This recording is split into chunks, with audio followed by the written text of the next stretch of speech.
Marinduque. So let's see. So ayan, ito po ang Marinduque Island where kung makikita nyo, isa lang siya, isang isla siya tapos paikot, binubuo lang siya ng 6 na bayan. So paikot lang yung kalsada tapos merong isa sa gitna, parang yin-yang. At syempre, andyan po si Alex tsaka si Jojo, yung mga kaibigan natin, na mga kaidaran natin. Kami po yung mga millennial. Millennial ang hilig. Kami mga millennial. Alam ko pare, sa ating binata pwede millennial ang hilig. Eto nako, ewan natin. Yan. Millennial ang hilig. Nila. We are going to visit the beaches. Itutour natin yung buong island. Okay. And then kung ano yung magagandang tanawin na pwede nating ma-share sa ating mga turista. Pero masasabi ko, masyadong warm yung welcome nila ng mga Marinduqueñan. Sobrang kahit sinong tao, kahit na hindi ka famous, when you come here, you feel at home. Yan, naglalakbay tayo. Mamaya, i-update ko kayo. Ang meron sa kanila dito, yung kanilang mga cuisine. Makikita nyo dyan sa aking video yung kanilang mga authentic na delicatessen dito sa Marinduque. So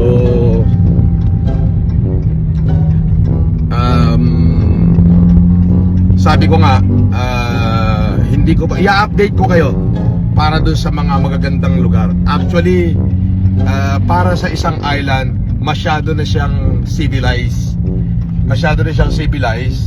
All roads are asphalt and concrete. And then maluwaga. Kung titignan nyo, para sa isang island, 4 lane. Ang 4 lane ang luwag ng kalsada. Ayan. So 4 lane siya. Talaga naman no? Nakita nyo yung lapat ng kalsada na yan, no? So we just syempre maraming salamat kay Kasin, si Congressman Reynaldo Salvacion. Kasin ko yan. I'm very proud of you, Kasin. Alam mo na yun. Huwag ka nang kumontra kung pinopromote ko na nga sa mga nagtatanong kung paano ko naging Kasin si Kong Ray Salvacion, sa kanya na lang ako tanungin. Talo mo sila. Ang problema, gusto nila makulong ka. This is Marinduque. Binubuo siya ng 6 na bayan. Patay gutom ka raw. Oo nga, ganito kasing kumain ng patay gutom. O order ng isang lapu-lapu na 1 kilot kalahati. O order ng kalahating kilong lamb sauté with chili. Tapos truffle fried rice. Tapos ang dessert ko, mango sago. Tapos ang soup ko, sweet and sour.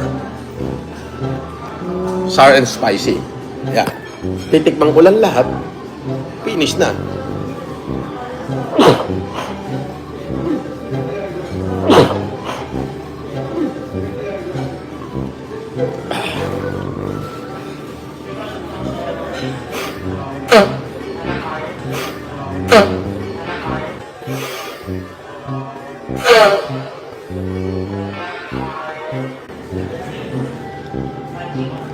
Sabi ni Tito Luma, mabuhay ka sir, napalaking tulong ang ginawa mo sa mga mag-aaral at sa mga guro sa Marinduque. Hayaan mo yung mga pumupuna sa'yo, walang mukha.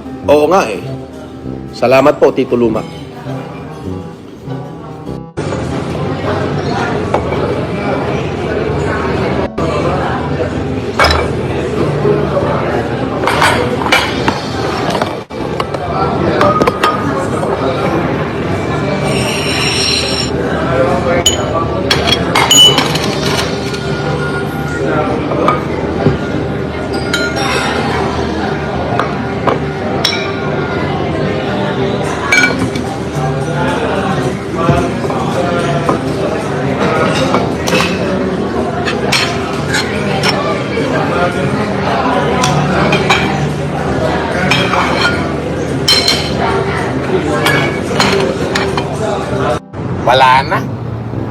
nakakaumay na yung post, ano? Wala na. Paulit-ulit. Nakakaumay, no? Yun. Kaya sinasabi ko sa inyo, mawawala lahat ng account ko sa Sokmed? We.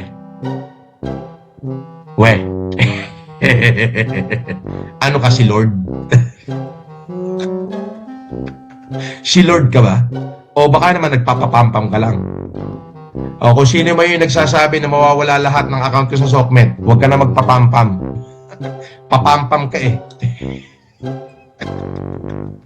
Gawin mo na lang kung ano yung tama. Gumawa ka ng mabuti. Huwag kang makisakay sa pangalan ko. Huwag kang papampam. Di ba? Ganun lang yan. Huwag kang makisakay sa pangalan ko. Ha? Kung sino ka man, huwag kang makisakay sa pangalan ko. Huwag kang magpakakupal. Okay? Ayun. Gumawa ka ng sarili mong kabutihan at huwag kang kupal. Yun lang yun. Salamat. God bless. God bless sa inyo. Tainan nyo rin. Tainan nyo rin. Tainan nyo rin. Si ama mo, ano? Ay, hindi naman ako yung Casper, andali. Gagawin natin para hindi maabala yung kanilang pag-aaral. Tayo ipapasok sa mga kwarto-kwarto. Okay? So, ito. Sabi nito. ang laki para ng kanya. Pag dumapo mga bata, kasama na kayo. Iba pare itong bata nung pag lumilipat eh. God bless you. Eto na, pare, bumubulusok na. May 8 minuto pa tayo bago tayo malis. Tumaas eh. Casper, focus mo ka dito. Ako'y hindi ako pwede mong pakita dyan. Yay! Ay, sa pa rin. Sa mga manunod ng ating bila, dumapo na naman ang agalang bila. Ikaw na. Pare, makaagi ka dyan. Baka mamaya, pare, maglabasan yung mga mag-shot natin dyan. Wala pong problema. Maraming salamat sa mga master. Kung nila tumakangkilig Sa ating bila. sa ating bila, sana na nagpipilihan na dyan. Ayaw. Dahil kung wala kayo, wala pa. Ayaw, pare. Tara. Tara na. Tara. Hindi natin ito mamatay.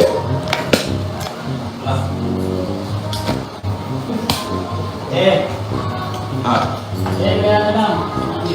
Ano na? Hindi ko na base nagpalipad si Mr. Cadaver. Kaya na pare. Yung mga sobre natin dyan, nakahanda na ba? Nakanta na pare. Abay, mag-seatbelt ka, baka tayo malaka nila. Oo. Oo. Tayo mag-seatbelt pare. Baka... Madali ni boss na kanila. Baka madali kanila. Aba. Ayaw. Boss na kanila. Tinurin pa ko sa batas. Ayaw. Yan ang tinuro ng ating Francis Leo Matas. Abay, mahirap ba wala ng lisensya? Anak na tino. Gusto mo may salo. Baka naman ang palit mo po sa akin, lisensya ng Murion. Huwag naman. Para ayos. Para may lisensya ang Murion. Oo, hindi ka basta makapagsuot ng maskara. Ay, ganon. Oo, kaya...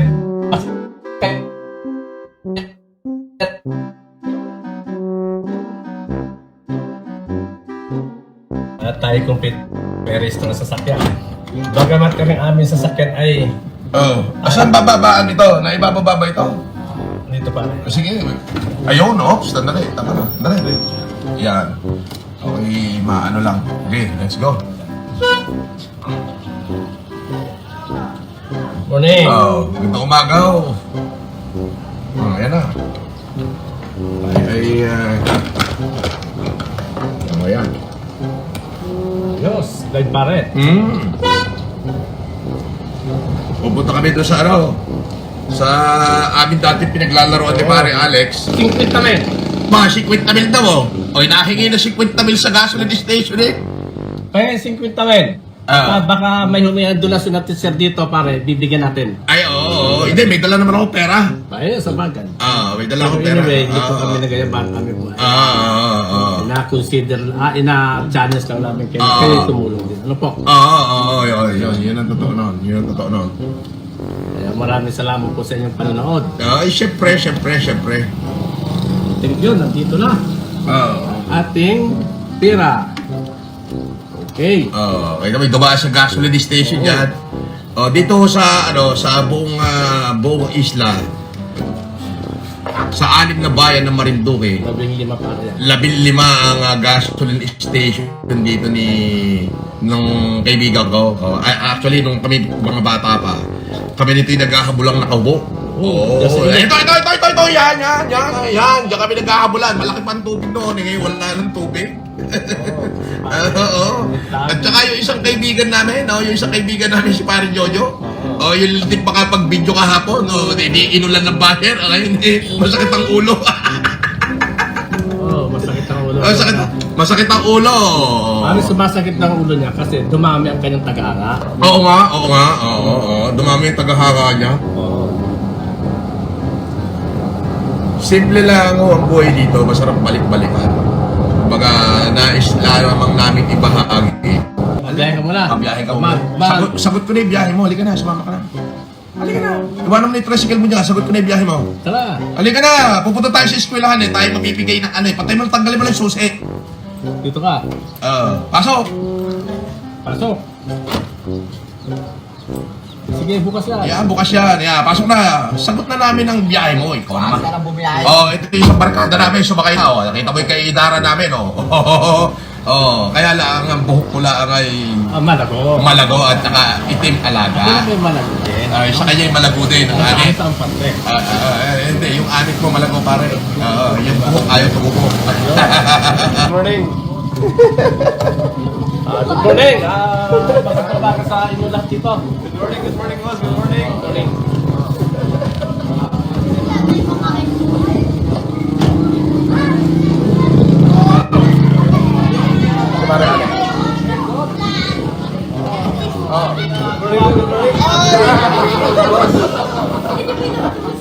Shout out sa Marinduque. Pero mo mo yun, nakikita ko lang.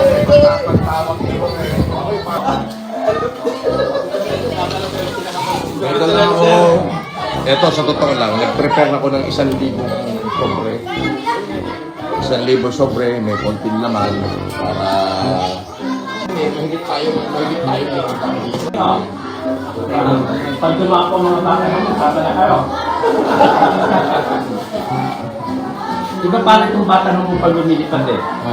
Pag dumapo, ay sasayang dadapuan. Siyempre, batang na tayo pare. Hindi naman kagaya ng iba na pag dumapo, ay lalayo ang dadapo kasi mabaho. Ay sabi niya, pare, magpasok ka daw pare. Ay, mas baho ka daw eh. Oo, ayun ang problema oh. O saan na, ano naman kasi? Itlami ko lang po kanina yun. Bago! Napipilitan. Dagdagan natin yung kay teacher. Dagdag! Nagdagdag tayo sa dito. Napipilitan. Mabango daw eh.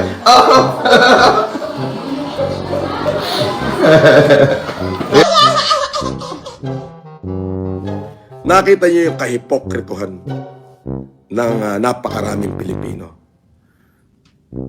Siguro alam niyo yung dahilan kung bakit nandito pa ako. Siguro sabi ng Diyos, bibigyan kita ng matalim na dila, anak, para itama sila. Siguro hindi pinayagan ng Diyos na ako'y maging senador.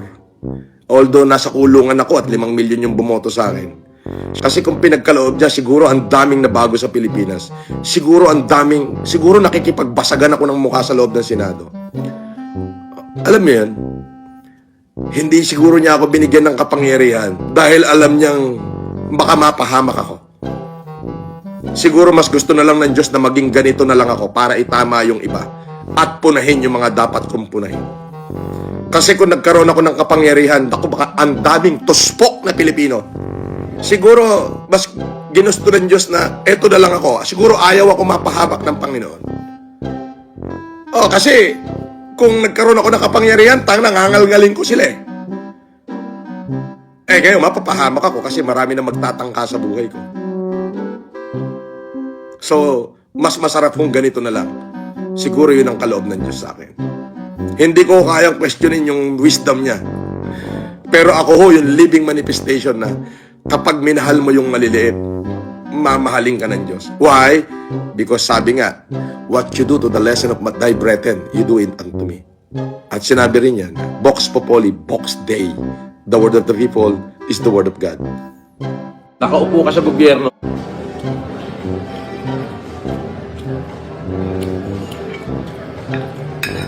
Nakaupo ka sa gobyerno, wala kang sariling identity.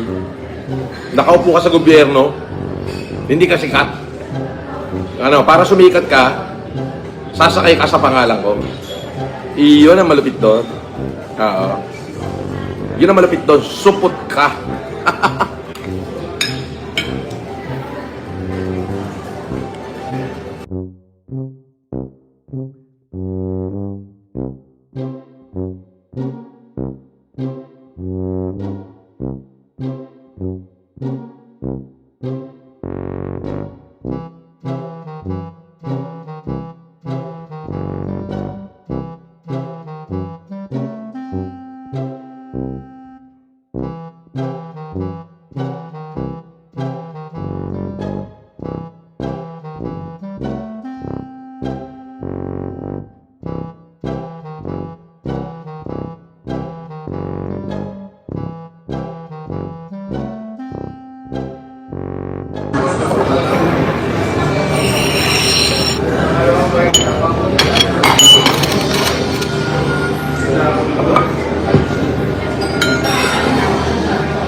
Kain po tayo.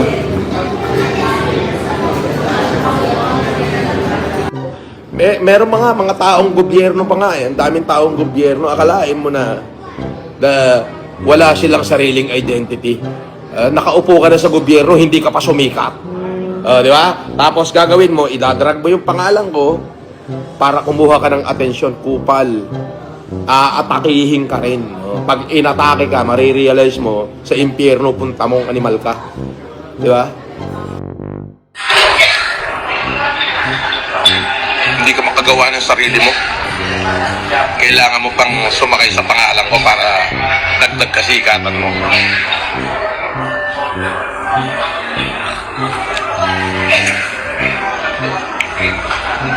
Patunayan mo yung sinasabi mo. Hintayin ko. Pag di mo na patunayan yan, sumod ka.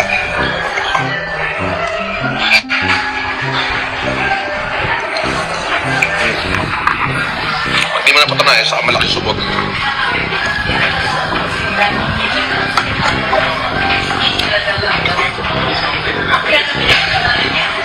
Hirap no, tayuan mo no. Wala kang sariling identity.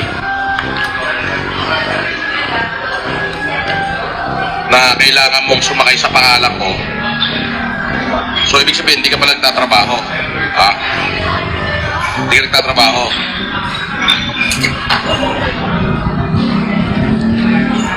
Hindi ko nababanggit yung pangalan mo rito at baka sumikat ka pa. Hindi ka naman sikat. Aatakihin ka na sa pusong laos.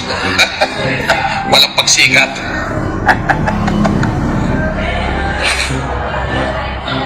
Mga kapatid, ganito pong kumain ng patay gutom. I-report ko sa aking mga followers at subscriber na ako nga ho ay pumunta sa bulubunduking eskwelahan. At ako ho ay naghatid sa tulong ng aking kaibigan at syempre ni Kong Ray Salvacion ay nahatidan natin ng ayuda, ng tulong. Sabi ni Makatanga, boss, ginamit mo lang daw mga bata para luminis ka. Ay, wala ho kung dapat linisin. Wala ho kung dapat linisin. Kung ang tingin nyo sa akin marumi at mali, ay bahala ho kayo. File a case against me, if you like, as you please. But kung sasabihin nyong mali ang aking ginawa, ayoko na rin hong maging tama. Mananatili na lang ho ako sa kamalian. Ang dami nyong daldal. Ano ba ang nagawa nyo? Kayo nga, Bata pa lang ho ako, ginagawa ko na itong pagtulong eh. Ano kayo sasabihin nyo na ginamit para luminis? Hindi ko ho kailangan maging malinis. Di ba? Ang batikos nyo sa akin, mayat maya, binabatikos nyo ako, di ba? Ba't di nyo gawin kung ano yung ginagawa ko na maging mapayapa tayo? Kaya mo sila, boss, wag mo sila pansinin. Mahihina ang mga utak niya, sabi ni Zero Cool. Thank you, maraming salamat sa iyo, Zero Cool. Di ba? So, kung ano man ang ibinabato sa akin, bring it in the court and I will gladly answer it in the court. In the court of law. Andiyan po ang aking mga abogado at kung ano man ho yung pagkakamali sasabihin sa akin at ako'y pinatatawag ng korte, ako po ay darating.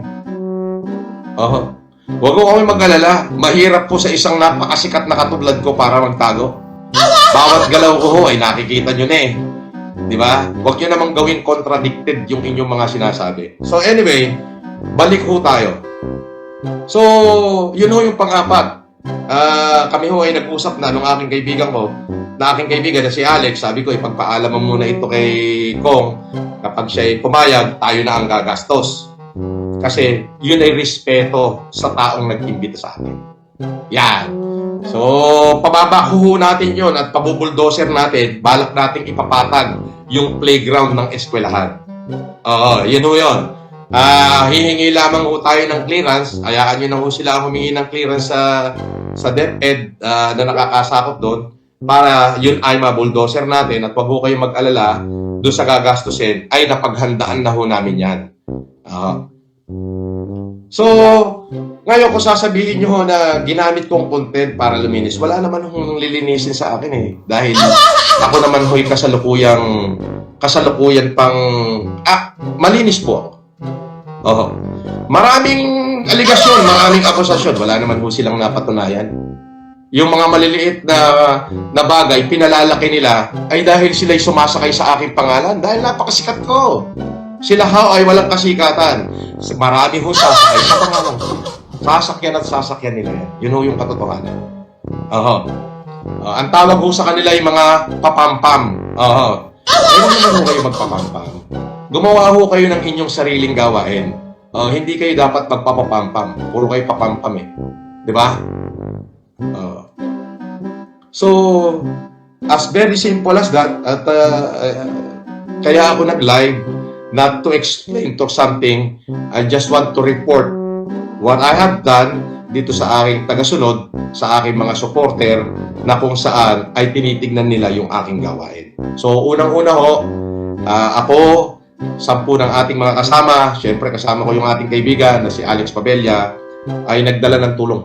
Ang napili natin ho ay Bikas-Bikas Elementary School, kung saan, ulitin ko, lahat ng estudyante. Lahat. Pag sinabing lahat, pati ho yung absent. Kung makikita nyo, marami pa hong natira doon sa kahon. Isang kahon sobre ho yung dala namin. Marami ho, hindi ho naubos. Iniwan na ho namin sa teacher yung iba. Para pag pumasok yung mga umabsent, ay matatanggap pa rin nila yung ating munting handog. Pangalawa, nagbigay din ho tayo ng handog sa lahat ng guro. Sa lahat ng guro na nando doon. 1, kay Green 2, kay Blue 3, kay Yellow 4, kay Pink 5. Shout out sa inyo lahat. Okay? So, sandali. Sabi ni Bakatanga, ano feeling mawawala lahat ng account mo sa SOCMED? Mawawala lahat ng account ko sa SOCMED? Weh. Ano ka si Lord? Si Lord ka ba? O baka naman nagpapapampam ka lang? O kung sino mo yung nagsasabi na mawawala lahat ng account ko sa SOCMED, huwag ka na magpapampam. Papampam ka eh. Gawin mo na lang kung ano yung tama. Gumawa ka ng mabuti. Huwag kang makisakay sa pangalan ko. Huwag kang papampam. Diba? Ganun lang yon. Huwag kang makisakay sa pangalan ko. Kung sino ka man, huwag kang makisakay sa pangalan ko. Huwag kang magpakakupal. Okay? Ayun. Gumawa ka ng sarili mong kabutihan at huwag kang kupal. Yun lang yon. Anyway, lagi natin tatandaan, hindi na kayang baliin ng salita ang mga kabutihang ating ginawa. So, yun yun. Let my humanitarian file speak for me. Wala na ho tayong pag-uusapan. Sa mga bumabati ko sa akin, bakit din niyo na lang ako tularan? Huwag niyong pasikatin ang pangalan nyo dahil binabanatan nyo ko. Alam nyo kung bakit? May ganti yan. Baka mamaya isa sa pamilya nyo atakihin sa puso o kaya tamaan ng kidlat. Lagi niyong tatandaan yan. You are not Marcos Scammer! Ako ay ex-convict, convicted criminal at scammer.